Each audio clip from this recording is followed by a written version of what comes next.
Tết là Tết là Tết, Tết vừa ghé qua trong nhà dưới phố. Tết là Tết, cho người ở xa về đây sum vầy. Tết là Tết, con trong bà quây quần bên nhau. Cho đàn trẻ thơ cùng khoe áo mới, cho những người lớn lì xì trẻ con. Tất cả mọi người hân hoan chúc nhau một năm an lành yên vui. Cho đàn trẻ thơ cùng khoe áo mới, cho những người lớn lì xì trẻ con. Tất cả mọi người hân hoan chúc nhau một năm an lành yên vui. Tết là Tết, Tết vừa đến đây dưới mái hiên nhà. Tết là Tết, Tết vừa ghé qua trong nhà dưới phố. Tết là Tết, cho người ở xa về đây xuân vầy. Tết là Tết, con trong bà quây quần bên nhau.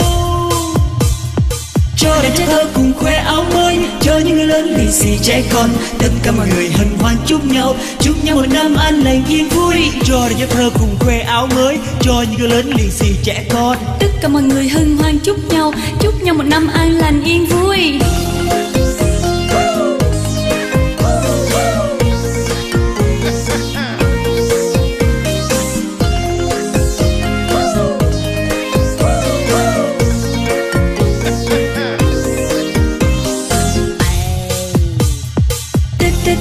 Tết là Tết, Tết vừa đến đây dưới mái hiên nhà. Tết là Tết, Tết vừa ghé qua trong nhà dưới phố. Tết là Tết, cho người ở xa về đây xuân vầy. Tết là Tết, con trong bà quây quần bên nhau. Cho đàn trẻ thơ cùng khoe áo mới, cho những người lớn lì xì trẻ con. Tất cả mọi người hân hoan chúc nhau một năm an lành yên vui. Cho đàn trẻ thơ cùng khoe áo mới, cho những người lớn lì xì trẻ con. Tất cả mọi người hân hoan chúc nhau một năm an lành yên vui. Cho đàn trẻ thơ cùng khoe áo mới, cho những người lớn lì xì trẻ con. Tất cả mọi người hân hoan chúc nhau một năm an lành yên vui.